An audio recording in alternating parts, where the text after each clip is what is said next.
में क्या होता है कि हम लोग कोई भी शेयर को जब बाई करते हैं तो हम लोग को 5x का मार्जिन मिल जाता है, जिसका प्राइस देखिए रिलायंस का 2712 चल रहा है, वो हम लोग को कितना में मिल जा रहा है 542 रुपीज़ 44 पैसा।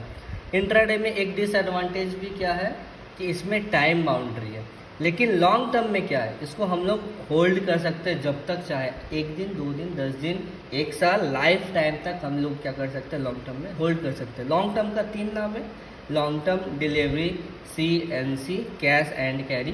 किसी किसी ब्रोकर में CNC रहेगा, डिलीवरी रहेगा किसी ब्रोकर में, या किसी ब्रोकर में लॉन्ग टर्म रहेगा।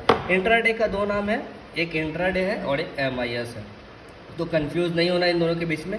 साथ ही साथ लॉन्ग टर्म में क्या होता है कि आपका जो एक्चुअल प्राइस चल रहा है सेम वही प्राइस आपको पे करके बाई करना पड़ता है, अदरवाइज इंट्राडे में अगर करते हैं तो आपको मार्जिन कम लगता है। लेकिन डिसएडवांटेज क्या है, टाइम बाउंड्री, इसमें आपको 3-15 तक स्क्वायर ऑफ कर देना होगा पोजीशन।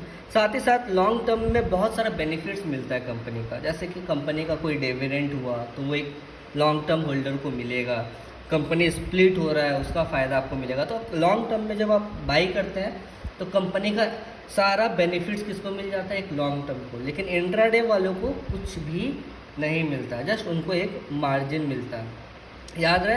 तो लॉन्ग टर्म में अगर आप लेते हैं तो अगर पोजीशन लॉस में भी जाता है तो आप नेक्स्ट डे कैरी फॉरवर्ड कर सकते हैं, लेकिन इंट्राडे में नहीं कर सकते हैं। अब यहाँ पे